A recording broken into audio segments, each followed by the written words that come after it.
इस वीडियो में हम पढ़ेंगे कक्षा 10वीं का विषय विज्ञान यानी कि साइंस का पाठ 1 जिसका नाम है रासायनिक अभिक्रियाएं एवं समीकरण। तो शुरू करते हैं।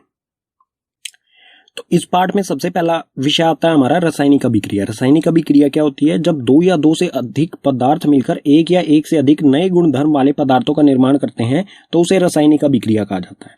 जब कोई भी दो पदार्थ मिलकर कोई एक नया पदार्थ बनाए जिसके गुणधर्म बिल्कुल अलग हों जिनसे वो मिलके बना है तो उसे कहेंगे हम रासायनिक अभिक्रिया। उदाहरण से समझ लेते हैं, बिल्कुल अच्छी तरह से ये समझ में आ जाएगा। जैसे हाइड्रोजन और ऑक्सीजन मिलकर जल यानी पानी का निर्माण करते हैं तो ये क्या होगी? एक रासायनिक अभिक्रिया। क्यों? क्योंकि इसमें बिल्कुल नए गुणधर्म वाला पदार्थ बनता है जल। जल का गुणधर्म क्या होते हैं? ये आग को बुझाता है। ठीक है, आग लगाता नहीं है, आग को बुझाता है। वहीं जिनसे ये मिलके बना है हाइड्रोजन और ऑक्सीजन, ये दोनों अत्यंत ज्वलनशील गैसें हैं। इनमें बहुत जल्दी आग लग जाती है, लेकिन पानी जो है इन दोनों से ही मिलके बना है लेकिन इसके गुणधर्म बिल्कुल अलग हैं। तो इस तरह की जो अभिक्रिया होगी उसे कहा जाएगा रासायनिक अभिक्रिया। और किसी भी रासायनिक अभिक्रिया को भौतिक विधियों से उलट नहीं किया जा सकता है। उलट करने का मतलब होगा कि जो नया पदार्थ बना है, अगर हम चाहें उस नए पदार्थ को वापस उन्हीं पदार्थों में बदलना जिनसे वो बना है तो वो भौतिक विधियों द्वारा नहीं किया जा सकता है। भौतिक विधि आप कक्षा 9 में पढ़ चुके होंगे, जैसे कि उसमें से कुछ मैंने यहाँ पर लिख दिए हैं, जैसे कि वाष्पीकरण, ऊर्ध्वपातन, आवसन्या, उपकेंद्रीकरण। इन सभी विधियों से किसी भी रासायनिक अभिक्रिया को उलट नहीं किया जा सकता है। आगे है रासायनिक अभिक्रियाओं में शामिल। जब कोई रासायनिक अभिक्रिया होगी तो उसमें क्या चीजें शामिल होंगी? अवस्था में परिवर्तन। अवस्था में परिवर्तन का मतलब होगा कि रासायनिक अभिक्रिया होने से पहले वाले पदार्थ और रासायनिक अभिक्रिया के होने के बाद वाले पदार्थ यानी कि नए पदार्थ, उनकी अवस्था में परिवर्तन हो सकता है। जैसे कि ये उदाहरण है, यहाँ पर ये क्या है? यहाँ पर ये गैस है, यहाँ पर भी गैस है। दो गैसें मिलकर एक जल का यानी कि द्रव का निर्माण कर रही है। तो यहाँ पर क्या हो रहा है? दो गैसें अवस्था बदलकर जल बना रही है, तो अवस्था में परिवर्तन होगा। यानी कि ठोस से द्रव, द्रव से गैस या फिर गैस से ठोस में कोई भी अवस्था परिवर्तन हो सकती है जब रासायनिक अभिक्रिया होगी। आगे है रंग में परिवर्तन। रंग में भी परिवर्तन हो सकता है। रासायनिक अभिक्रिया होने से पहले या होने के बाद रंग में भी परिवर्तन हो सकता है। तापमान में परिवर्तन। रासायनिक अभिक्रिया के दौरान तापमान में भी परिवर्तन, तापमान कम भी हो सकता है और तापमान ज्यादा भी हो सकता है। और रासायनिक अभिक्रिया में चौथा है गैस का उत्सर्जन। जो भी रासायनिक अभिक्रिया होगी उसमें से गैस का उत्सर्जन भी हो सकता है। गैस का उत्सर्जन मतलब होगा उसमें से कोई रासायनिक अभिक्रिया के दौरान कोई उसमें से गैस निकले। ठीक है, पीछे वाले पेज पर हमने समझा रासायनिक अभिक्रियाओं की परिभाषा। अब हम देखते हैं रासायनिक अभिक्रिया के कुछ उदाहरण जिससे रासायनिक अभिक्रियाएं हमें अच्छी तरह से समझ में आ जाए। तो यहाँ पर है दैनिक जीवन में होने वाली रासायनिक अभिक्रियाओं के कुछ उदाहरण। पहला है इसमें से भोजन का पाचन। जो भी हम खाना खाते हैं उसका पचना, वो भी क्या है? एक रासायनिक अभिक्रिया है। इसी तरह से श्वसन यानी कि सांस लेना, हम ऑक्सीजन अंदर लेते हैं और कार्बन डाइऑक्साइड छोड़ते हैं, तो ये भी एक रासायनिक अभिक्रिया है। लोहे पर जंग लगना, लोहे पर जंग लगना भी एक रासायनिक अभिक्रिया है और ये बहुत धीरे धीरे होने वाली रासायनिक अभिक्रिया है। इसी तरह दही का बनना, दूध से दही में बदल जाना, ये भी एक रासायनिक अभिक्रिया है। ये तो हो गई हमारे दैनिक जीवन में होने वाली रासायनिक अभिक्रियाएं। अगर इसके अलावा हम बात करें, जैसा कि क्रियाकलाप 1.1 में दिया गया है, मैग्नीशियम रिबन का दहन किया जाता है तो वो भी एक रासायनिक अभिक्रिया होगी। क्रियाकलाप 1.2 में लेड नाइट्रेट में पोटेशियम आयोडाइड को मिलाया जाता है, वो भी एक रासायनिक अभिक्रिया होगी। इसी तरह से क्रियाकलाप 1.3 में सल्फ्यूरिक अम्ल या फिर हाइड्रोक्लोरिक अम्ल में जिंक की गोलियां डाली जाती हैं, वो भी एक रासायनिक अभिक्रिया होगी।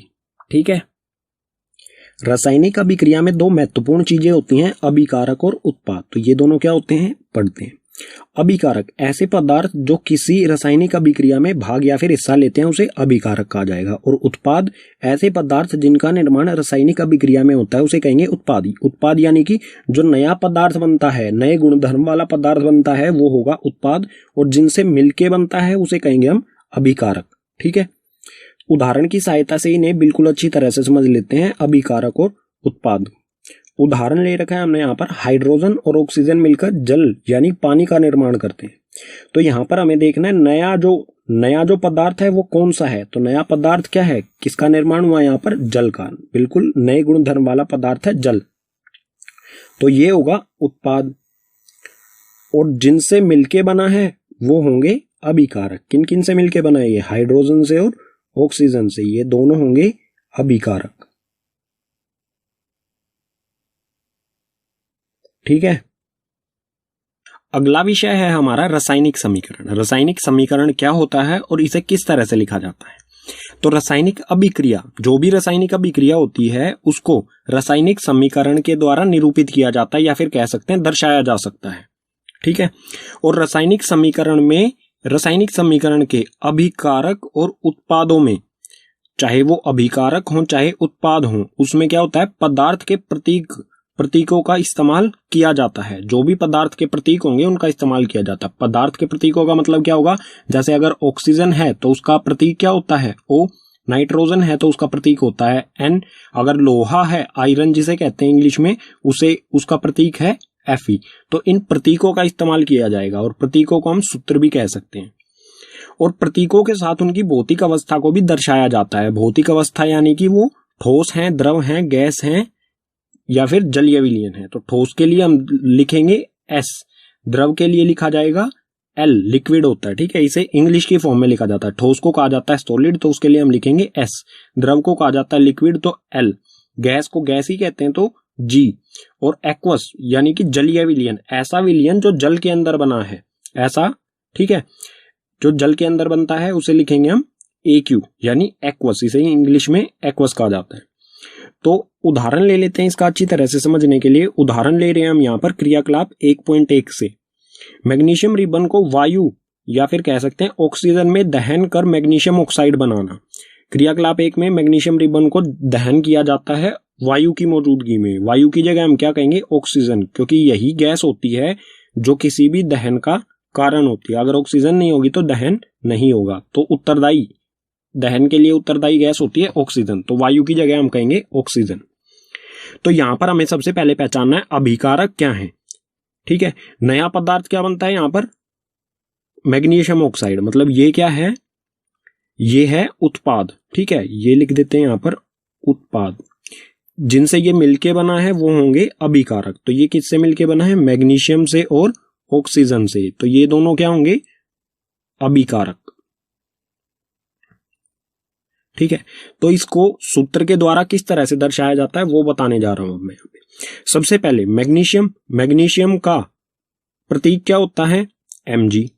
ठीक है, और ऑक्सीजन, ऑक्सीजन का प्रतीक क्या होता है, O2 लिखेंगे हम यहां पर, क्योंकि ऑक्सीजन के 2 एटम इकट्ठे रहते हैं हमेशा। और जो भी अभिकारक हैं, अगर एक अभिकारक है तो कोई बात नहीं, अगर 2 हैं या 2 से ज्यादा हैं तो सभी के बीच में जमा का निशान लगाएंगे। तो मैग्नीशियम जमा में ऑक्सीजन, ये मैग्नीशियम ये ऑक्सीजन। अभिकारक हमारे हो गए पूरे। अब लगाएंगे एक तीर का निशान। ठीक है, तीर का निशान जो है ये रासायनिक अभिक्रिया को दर्शाता है कि यहां पर इन दोनों में मिलकर रासायनिक अभिक्रिया की और उत्पाद इसके सिर की तरफ होता है। ठीक है, तीर के सिर की तरफ। उत्पाद क्या बना, मैग्नीशियम ऑक्साइड। मैग्नीशियम ऑक्साइड का सूत्र होता है MgO। तो ये हो गया हमारा रासायनिक समीकरण। और जो तीर होता है इसकी पूंछ, ये पूंछ है, ये जो पूंछ है इसकी तरफ होते हैं अभिकारक। ठीक है, और इसके सिर की तरफ होते हैं उत्पाद। अगर एक से ज्यादा उत्पाद आता है तो उनके बीच में भी जमा का निशान आएगा, जैसे यहां पर हमने जमा किया है, ऐसे ही अगर एक से ज्यादा उत्पाद आते हैं तो उसमें भी सबके बीच में जमा का निशान आएगा। लेकिन ये जो रासायनिक समीकरण है ये संतुलित नहीं है। संतुलित का मतलब क्या होगा, यहां पर ऑक्सीजन के कितने एटम है, 2, लेकिन यहां पर सिर्फ एक ही है। ठीक है, यहां पर कुछ भी नहीं लिखा हुआ ऑक्सीजन के, तो यहां पर एक ही है। दोनों तरफ बराबर होने चाहिए। तो इस तरह की जो समीकरण संतुलित नहीं है उस तरह के समीकरण को कहा जाएगा कंकाली समीकरण। ठीक है, अब इसको संतुलित किस तरह से किया जाता है वो हम देखेंगे अगले पेज पर। लेकिन अभी भी इसमें एक कमी है, क्या, हमने इसकी भौतिक अवस्थाएं नहीं लिखी हैं। तो भौतिक अवस्था के इस साथी से कैसे लिखा जाता है, Mg। मैग्नीशियम रिबन कैसा था, ठोस, ठोस यानी कि सॉलिड। ठीक है, सॉलिड के लिए लिखेंगे हम S। उसके बाद ऑक्सीजन, ऑक्सीजन कैसी होती है, गैस होती है, तो गैस के लिए लिखेंगे G।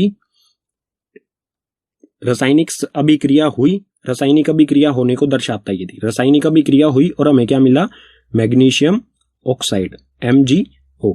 और मैग्नीशियम ऑक्साइड ये क्या है, ठोस, ठोस के लिए लिखेंगे हम सॉलिड के, ठीक है, तो S। तो ये होगी हमारी रासायनिक समीकरण, ठीक है। अब इसे संतुलित किस तरह से किया जाता है वो देखते हैं अगले पेज पर।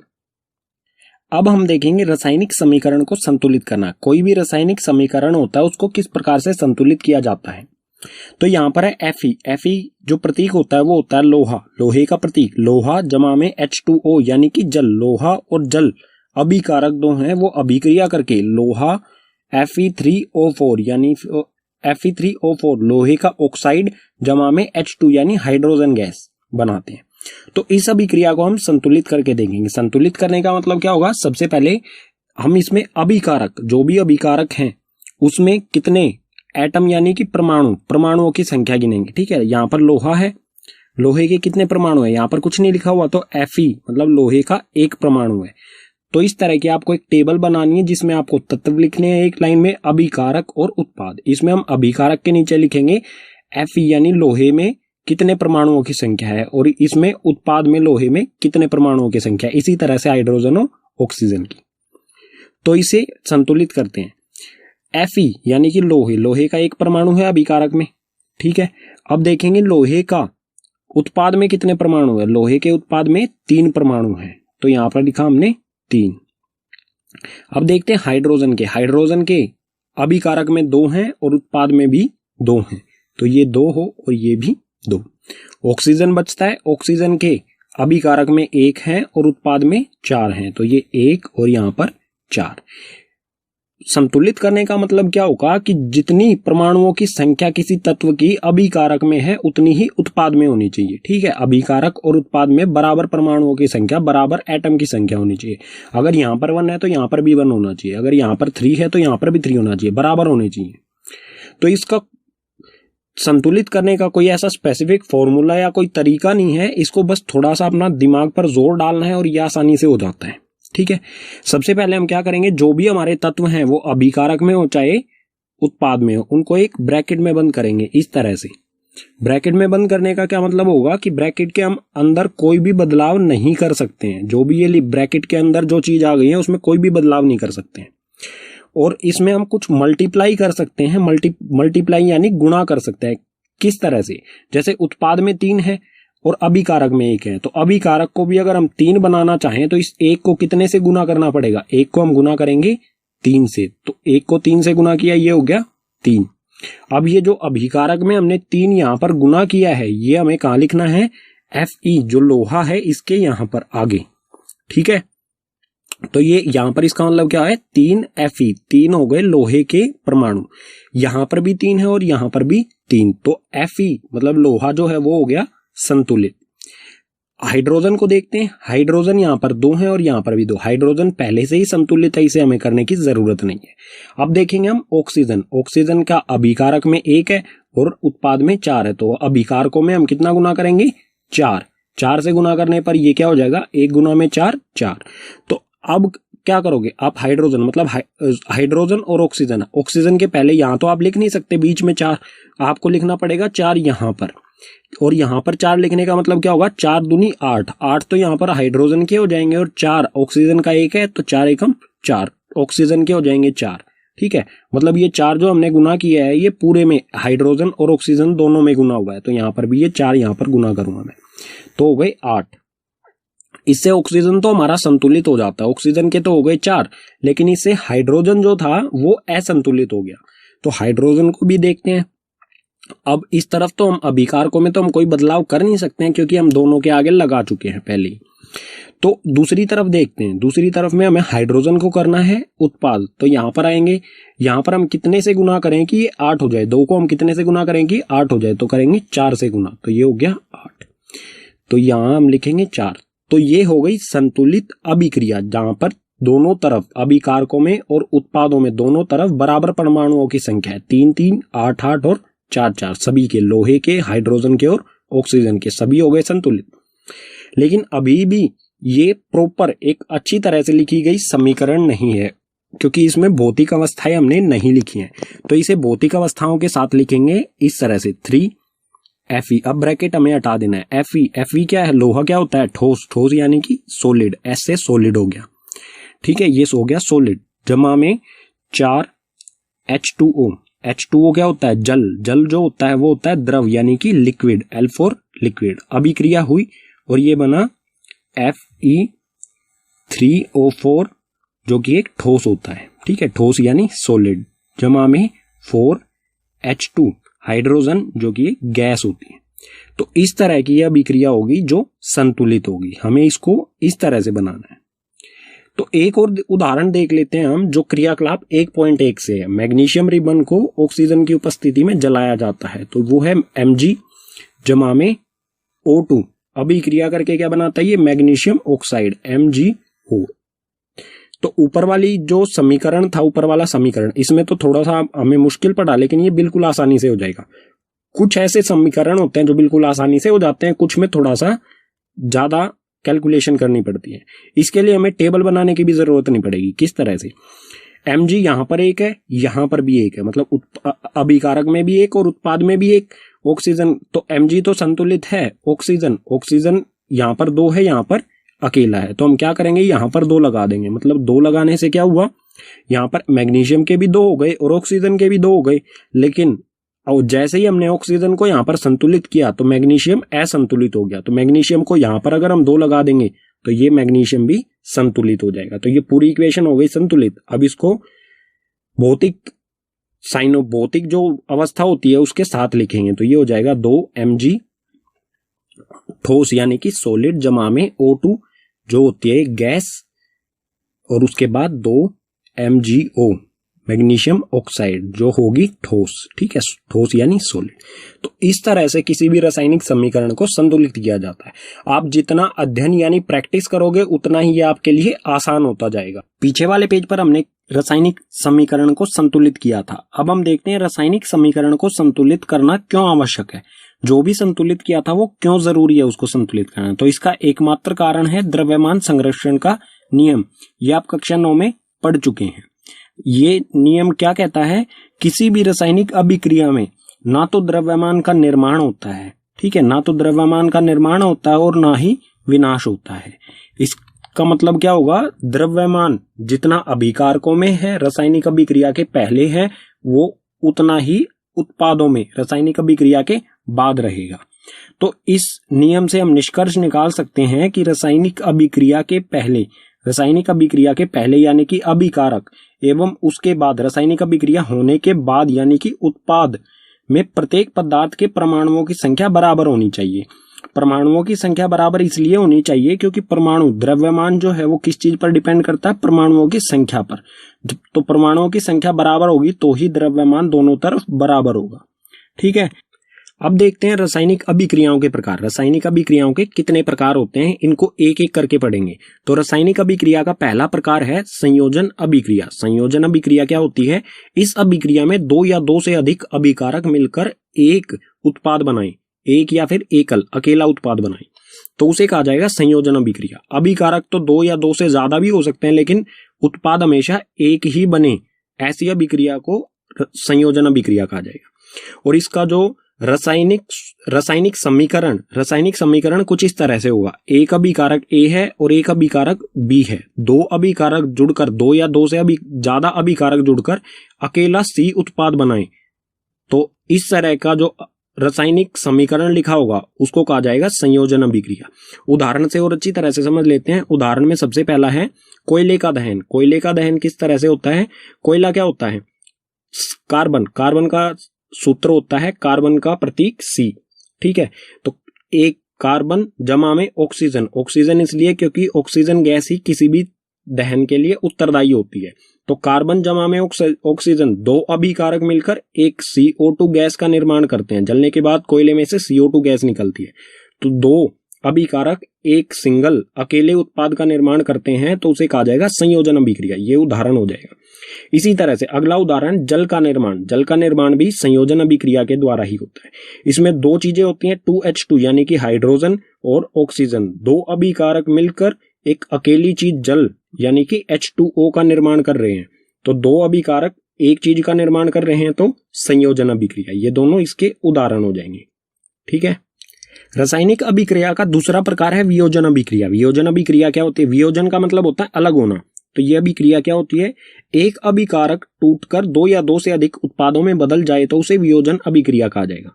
मतलब कोई एक अभिकारक, जैसे कि हमारा ए कोई एक अभिकारक है, इसको गर्म किया जाएगा तो ये दो बी और सी उत्पाद में बदल जाना, मतलब कोई एक अभिकारक दो चीजों में बट जाए, अलग अलग हो जाए, तो उसे कहेंगे हम वियोजन अभिक्रिया। वियोजन का मतलब ही होता है अलग होना। तो ए यहाँ पर अलग अलग दो हिस्सों में बट गया, बी और सी में, ठीक है।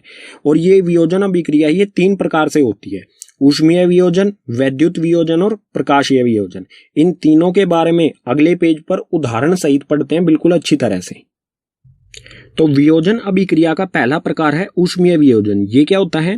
अभिकारक को ऊष्मा द्वारा अलग किया जाता है, ठीक है। अभिकारक को ऊष्मा या फिर कह सकते हैं हम गर्मी द्वारा तापमान बढ़ाकर अलग किया जाता है। उदाहरण देख लेते हैं, इसका अच्छी तरह से हमें समझ में आ जाएगा। तो यहाँ पर है CaCO3 यानी कैल्शियम कार्बोनेट। कैल्शियम कार्बोनेट जो कि एक ठोस होता है, जब इसको गर्म किया जाएगा, इसको ऊष्मा प्रदान की जाएगी, इसका तापमान बढ़ाया जाएगा, तो ये दो चीजों में CaO कैल्शियम ऑक्साइड और CO2 दो उत्पादों में बदल जाएगा।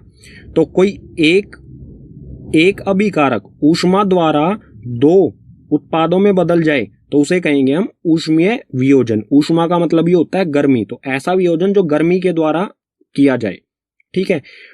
वियोजन अभिक्रिया का दूसरा प्रकार है वैद्युत वियोजन। वैद्युत वियोजन क्या होता है? विद्युत धारा के प्रवाहित होने के कारण होने वाला वियोजन। तो इसमें विद्युत यानी कि बिजली इसमें से गुजारी जाती है, तो वो दो अलग चीजों में बट जाए तो उसे कहा जाएगा वैद्युत वियोजन। जैसे उदाहरण ले लेते हैं इसका, यहाँ पर हमारे पास है 2H2O यानी कि पानी, ठीक है। जल जो कि एक लिक्विड है, उसमें से जब विद्युत धारा गुजारी जाएगी तो वो दो अलग अलग गैसेज में बदल जाएगा, हाइड्रोजन में और ऑक्सीजन में। तो कोई एक अभिकारक विद्युत धारा उसमें से जब गुजारी जाए, जब दो अलग अलग उत्पादों में बदल जाता है, तो उस तरह के अभिक्रिया को कहा जाएगा वैद्युत वियोजन अभिक्रिया, ठीक है। वियोजन अभिक्रिया का तीसरा प्रकार है प्रकाशीय वियोजन। प्रकाश मतलब रोशनी, ठीक है। तो ये क्या होता है? सूर्य के प्रकाश की उपस्थिति में होने वाला वियोजन। ऐसा वियोजन जो सूर्य के प्रकाश की वजह से होता है, ठीक है। तो इसका भी उदाहरण देखते हैं यहाँ पर 2AgCl यानी कि सिल्वर क्लोराइड। सिल्वर क्लोराइड को जब सूर्य के प्रकाश में रखा जाएगा तो ये दो अलग अलग चीजों में बदल जाएगा, Ag यानी कि सिल्वर और क्लोरीन में, ठीक है। तो ऐसा वियोजन जिसमें कोई एक अभिकारक को सूर्य के प्रकाश में रखने से वो दो अलग अलग चीजों में बदल जाए तो उसे कहा जाएगा प्रकाशीय वियोजन। और ये जो अभिक्रिया है प्रकाशीय वियोजन की, सिल्वर क्लोराइड को अलग अलग करना, इसका उपयोग किया जाता है श्याम श्वेत फोटोग्राफी यानी ब्लैक एंड व्हाइट फोटोग्राफी में इसका इस्तेमाल किया जाता है। ये महत्वपूर्ण है, कई बार आपसे एग्जाम में पूछी गई है, ठीक है। रासायनिक अभिक्रिया का तीसरा प्रकार है विस्थापन अभिक्रिया। विस्थापन अभिक्रिया क्या होती है? इस अभिक्रिया में अधिक क्रियाशील तत्व कम क्रियाशील तत्व को उसके यौगिक से विस्थापित कर देता है। मतलब कोई ज्यादा क्रियाशील तत्व है, वो कम क्रियाशील तत्व को कम क्रियाशील के यौगिक में से ही उसको विस्थापित कर देता है। उदाहरण से बिल्कुल अच्छी तरह से इसे समझते हैं। तो उदाहरण है यहाँ पर Fe जमा में CuSO4, मतलब Fe होता है लोहा, CuSO4 होता है कॉपर सल्फेट। इसके नीचे मैंने लिख दिए, इनको आप पढ़ सकते हैं। तो आयरन और कॉपर सल्फेट अभिक्रिया करके, ये दोनों अभिकारक अभिक्रिया करके क्या बनाते हैं? FeSO4 लोहे का सल्फेट जमा में कॉपर यहां से अलग हो जाता है। तो इस इक्वेशन को आप देखेंगे, इस समीकरण को आप देखेंगे तो यहां पर कॉपर सल्फेट का जो यौगिक है, ये अभिक्रिया होने के बाद क्या हो जाता है? लोहे का सल्फेट, ठीक है। मतलब ये कॉपर जो है, लोहा कॉपर से ज्यादा क्रियाशील होता है, तो ये ज्यादा क्रियाशील तत्व ने कॉपर को उसी के यौगिक कॉपर सल्फेट में से उसको अलग कर दिया है, ठीक है। उसे विस्थापित कर दिया है, अलग निकाल दिया है। तो सल्फेट के साथ यहाँ पर लोहा आ जाता है कॉपर की जगह और कॉपर हो जाता है बिल्कुल अलग। तो कॉपर को इसी के यौगिक कॉपर सल्फेट में से अलग कर दिया जाता है। तो इस तरह की जो अभिक्रिया होगी उसे कहा जाएगा विस्थापन अभिक्रिया। रासायनिक अभिक्रियाओं का चौथा प्रकार है द्विविस्थापन अभिक्रिया। द्विविस्थापन अभिक्रिया क्या होती है? इस अभिक्रिया में उत्पादों के निर्माण दो यौगिकों के बीच आयनों के आयनों के आदान प्रदान से होता है। आयन्स होते हैं, उस पर चार्ज कितना है, जमा का धनात्मक चार्ज है या ऋणात्मक। ठीक है, तो इसका उदाहरण देख लेते हैं, इसे अच्छी तरह से समझ लेंगे। यहाँ पर उदाहरण में है Na2SO4, यानी कि Na जो साइन होता है ये होता है सोडियम और सल्फेट, सोडियम सल्फेट, जमा में BaCl बैरियम क्लोराइड, अभिक्रिया करके ये बनाते हैं बैरियम सल्फेट और सोडियम क्लोराइड। नीचे मैंने इनके नाम लिख दिए हैं। ठीक है, तो इसमें आप देखेंगे कि जो सल्फेट यहाँ पर सोडियम के साथ है, सल्फेट और सोडियम साथ साथ है, लेकिन जब अभिक्रिया हो जाएगी तो ये सल्फेट जो है ये बैरियम के साथ जुड़ जाएगा। ठीक है, ये दोनों आपस में जुड़ जाएंगे अभिक्रिया के बाद। तो यहाँ पर आप देखो BaSO4, ठीक है, और जो सोडियम है Na, ये Na और Cl क्लोरीन, सोडियम और क्लोरीन जुड़कर NaCl का निर्माण करेंगे। तो यहां पर क्या हुआ, जो द्विविस्थापन मतलब बैरियम ने सोडियम को सल्फेट में से विस्थापित कर दिया और सोडियम ने क्लोरीन में से बैरियम को विस्थापित कर दिया। तो दोनों जगह विस्थापन हुआ है, इसलिए इसका नाम लिखा गया है द्विविस्थापन, क्योंकि इसमें दो विस्थापन हो रहे हैं। ठीक है, अब आयनों की बात आती है, आयनों के बीच किस तरह से आदान प्रदान हुआ वो देखते हैं। बैरियम जो होता है Ba, उस पर चार्ज होता है 2 जमा, धनात्मक 2 चार्ज होता है, धनात्मक मतलब जमा। और सल्फेट जो है इस पर चार्ज होता है SO4, इस पर चार्ज होता है 2 घटा ऋणात्मक, मतलब 2 आयन इसके पास ज्यादा होते हैं, इसके पास कम होते हैं। तो ये एक दूसरे को आदान प्रदान, दोनों एक दूसरे को साथ जुड़ जाते हैं और टोटल चार्ज हो जाता है, यहाँ पर 2 घटा का, यहाँ पर 2 जमा का, टोटल जो चार्ज है आयनों का वो 0 हो जाता है और बन जाता है BaSO4।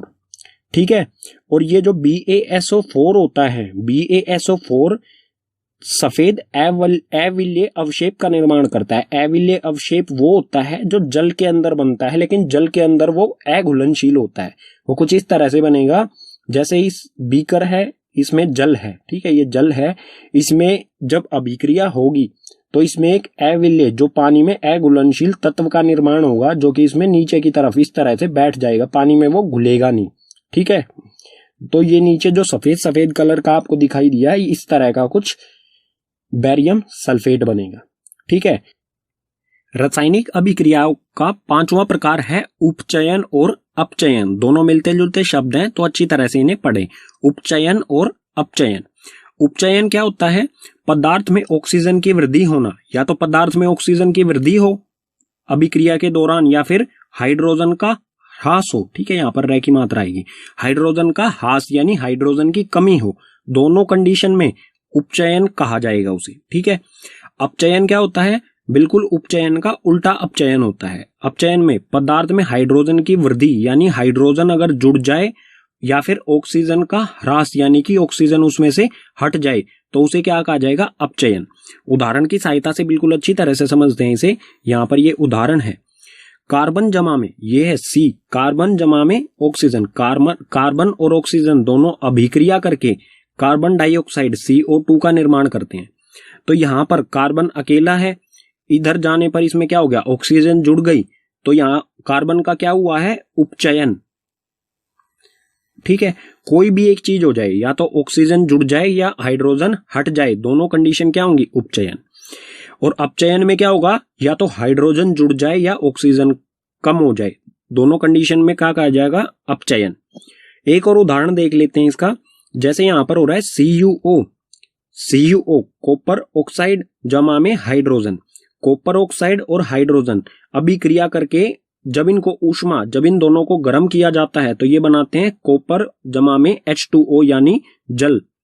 तो यहां पर आप देख सकते हैं कॉपर में से ऑक्सीजन हट गई है, और ऑक्सीजन का हटना, ऑक्सीजन का ह्रास होना क्या होता है, अपचयन। तो यहां पर हुआ है अपचयन।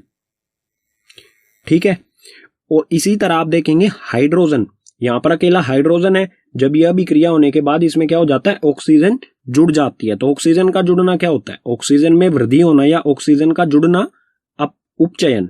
ठीक है, तो इसमें हुआ है उपचयन। तो ऐसी कोई अभिक्रिया जिसमें अपचयन और उपचयन दोनों एक साथ ही हो जाएं, दोनों एक ही अभिक्रिया में हो रहे हैं, तो इस प्रकार की इस प्रकार के रासायनिक समीकरण को कहा जाता है रेडॉक्स।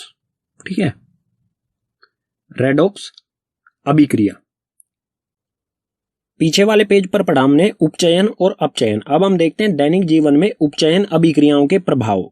दैनिक जीवन में उपचयन, उपचयन यानी कि ऑक्सीजन का जुड़ना, दैनिक जीवन में ऑक्सीजन के जुड़ने के क्या प्रभाव पड़ते हैं। तो सबसे पहले इसमें संक्षारण। संक्षारण क्या होता है?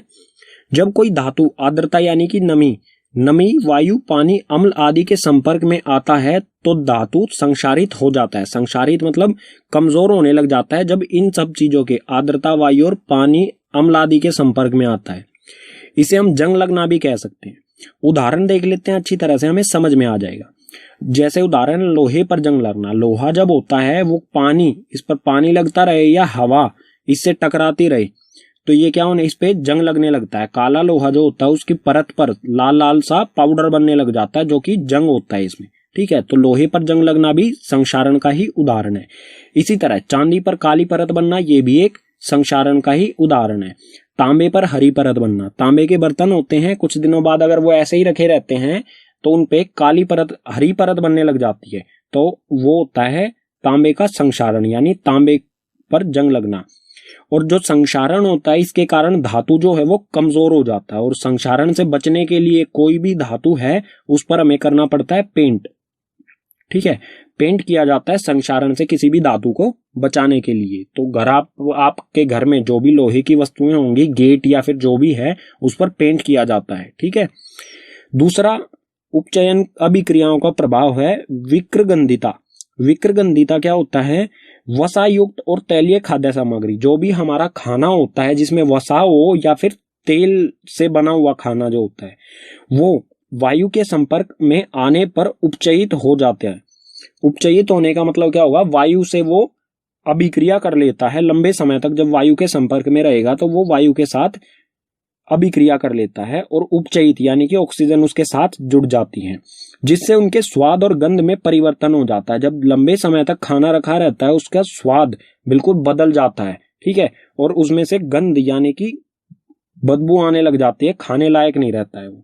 ठीक है, और विक्रगंधिता से बचने के लिए क्या किया जाता है? जैसे चिप्स पैकेट्स आते हैं, चिप्स जो होते हैं तेल में तले हुए होते हैं, तो चिप्स पैकेट्स जो होते हैं उसमें बहुत समय तक वो रहते हैं पैकेट्स में, तो वो उपचयित क्यों नहीं होते हैं? क्योंकि पैकेट्स जो होते हैं, चिप्स के पैकेट्स, उसमें गैस डाली जाती है जिसके कारण वो फूले रहते हैं। उस गैस का नाम है नाइट्रोजन। नाइट्रोजन गैस जो है वो उपचयित होने से बचाती है किसी भी खाद्य सामग्री को।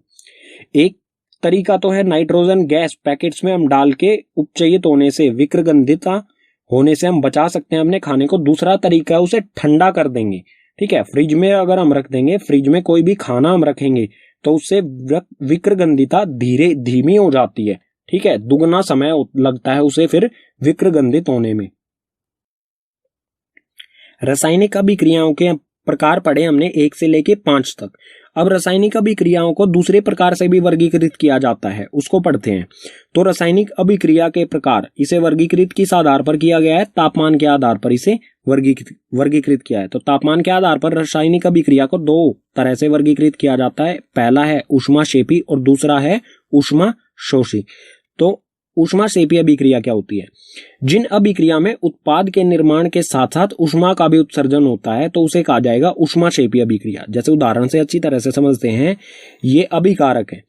उदाहरण है प्राकृतिक गैस का दहन। प्राकृतिक गैस को जब जलाया जाता है तो वो एक ऊष्माक्षेपी अभिक्रिया होती है कुछ इस तरह से। प्राकृतिक गैस होती है CH4 यानी मीथेन। ठीक है, मीथेन को जब दहन किया जाता है, दहन के लिए उत्तरदायी गैस कौन सी होती है? ऑक्सीजन। तो मीथेन को ऑक्सीजन की उपस्थिति में दहन किया जाता है, यानी 2 अभिकारक जब इन्हें दहन किया जाएगा तो कार्बन डाइऑक्साइड गैस बनेगी, पानी बनेगा, लेकिन पानी किस फॉर्म में है? गैस की फॉर्म में है, यानी कि पानी जो है वो वाष्प है। ठीक है, वाष्प की फॉर्म में है, और उसके साथ साथ बहुत सारी ऊष्मा होती है। जब आप गैस जलाते हैं तो उसमें बहुत सारी गर्मी होती है। ठीक है, गर्म होती है गैस बहुत ज्यादा। तो इस तरह की अभिक्रिया जिसमें हमें ऊष्मा मिलती है उत्पाद के साथ साथ, 2 उत्पाद हो रहे हैं लेकिन उसके साथ साथ हमें ऊष्मा भी मिल रही है, तो इस प्रकार की अभिक्रिया को कहा जाएगा ऊष्मक्षेपी अभिक्रिया। ऊष्माक्षेपी अभिक्रिया। दूसरा है ऊष्माशोषी अभिक्रिया, ये बिल्कुल ऊष्मक्षेपी का विपरीत है। ऊष्माशोषी अभिक्रिया क्या होती है? जिन अभिक्रियाओं में अभिकारकों को तोड़ने के लिए ऊष्मा, प्रकाश या विद्युत ऊर्जा की आवश्यकता होती है। मतलब क्या होगा, इसमें कोई अभिकारक है हमारा, यहां पर मान लेते हैं ए अभिकारक है, इसे तोड़ने के लिए हमें इसमें या तो ऊष्मा, इसको तोड़ने के लिए या तो ऊष्मा, प्रकाश या विद्युत की ऊर्जा इसे देनी होगी। ठीक है, इसमें हमें मिलती है, इसमें हमें देनी पड़ती है ऊष्मा तोड़ने के लिए इसे, तो उसे कहा जाता है ऊष्माशोषी अभिक्रिया। और ऊष्माशोषी अभिक्रिया के उदाहरण हो जाएंगे जो कि वियोजन अभिक्रिया, ऊष्मीय वियोजन अभिक्रिया का उदाहरण था। ठीक है, ऊष्मा, प्रकाश और विद्युत वियोजन, जो तीन प्रकार का वियोजन होता है, वो तीनों उदाहरण इसके भी उदाहरण हो जाएंगे ऊष्माशोषी अभिक्रिया के। ठीक है, तो पाठ हो जाता है कंप्लीट। तो उम्मीद करूंगा कि आपको पाठ के सभी विषय समझ आए होंगे। अगर आपको पाठ के सभी विषय समझ आए हैं तो इस वीडियो को अपने मित्र यानी क्लासमेट के साथ साझा कीजिए, शेयर कीजिए। और अगर कोई भी ऐसा विषय रह गया है जो समझ में नहीं आया है तो उसे कमेंट बॉक्स में कमेंट कीजिए। और वीडियो देखने के लिए धन्यवाद।